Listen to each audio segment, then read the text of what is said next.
Hello, Ryan here, aka Mac, and welcome. There is a lot going on this week, so let us take a look. As always, a huge thank you to all of my patrons and channel members.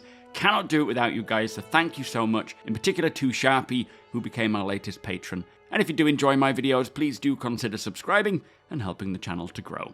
So firstly, StarCitizen Alpha 324.2a just released to the live servers. Now this patch was specifically put together to tackle all of those major issues that players have been experiencing in 324, like the inability to retrieve ships, transit issues, hauling missions, and many crashes as well, with it fixing 9 client crashes, 23 server crashes, 3 hybrid crashes, also fixing multiple issues when there is an extremely high entity count.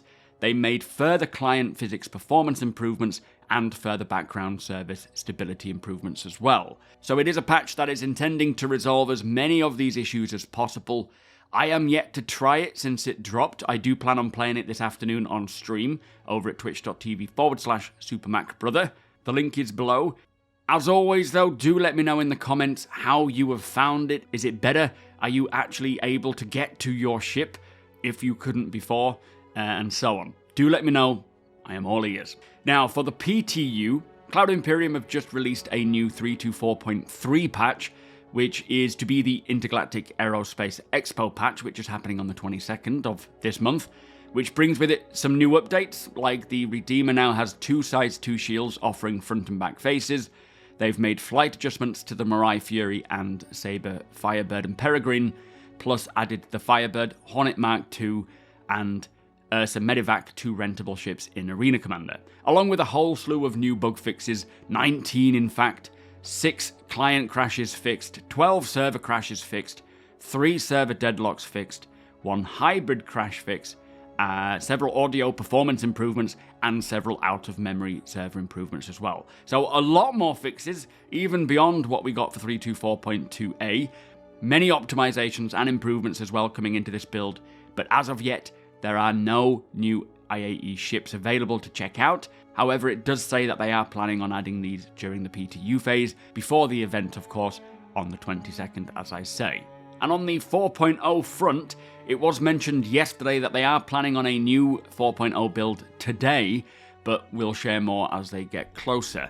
Now, talking of which, I was finally able to play 4.0 during the last Evocati phase, as it was left up over the weekend.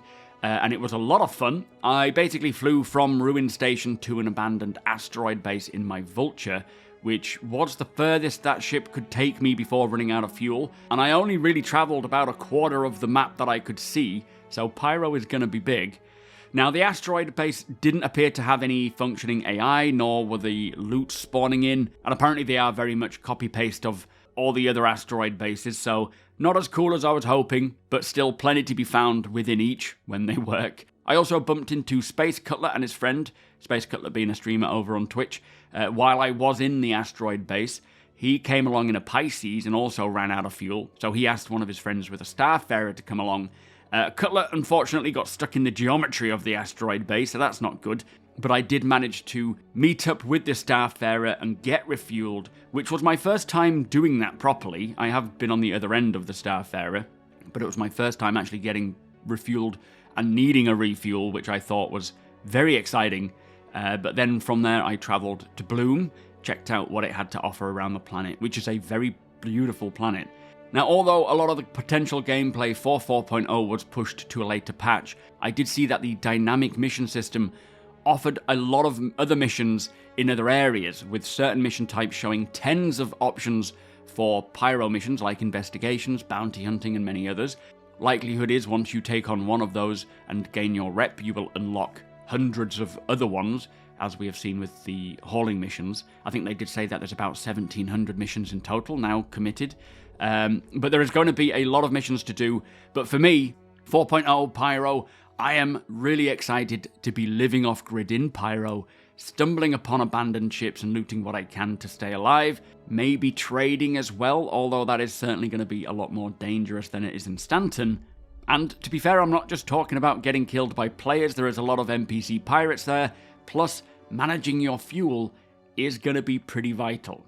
Hopefully it also means there's a reason for Starfarers to come along a lot more, although I do suggest bringing escorts.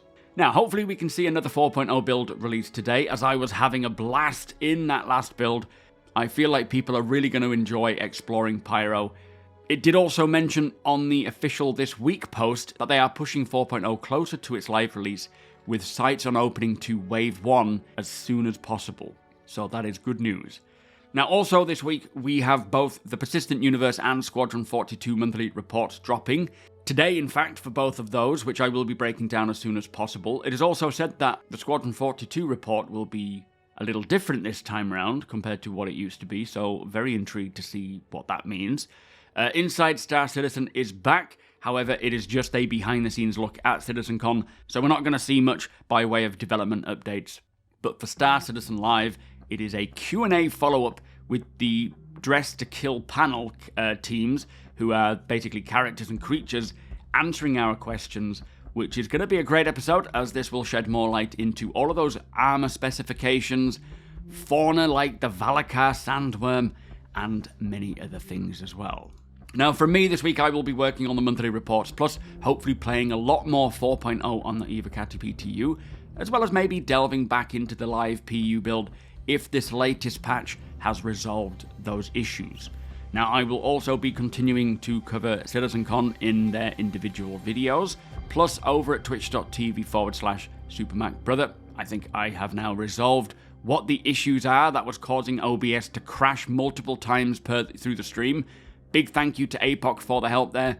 I should be live today and Friday around 2 to 6 p.m. GMT, playing some 324.2a today to see if the experience is better, and hopefully playing some 4.0 on Friday. But with that said, I hope you all have a great rest of your week. Lots to get excited for, especially 4.0, which appears to be storming ahead. And if all goes well, we could see a Wave 1 soon. It certainly looks like a live release is more possible this year, but we will see. If you do enjoy my videos, please do consider subscribing and helping the channel to grow. Hit the thumbs up if you don't mind, it does the channel a big favor. Tick that notification bell if you'd like to be notified when my videos go live. Again, a huge thank you to my patrons and channel members. Thank you for all the support. Thank you for watching, and I'll see you in the next one.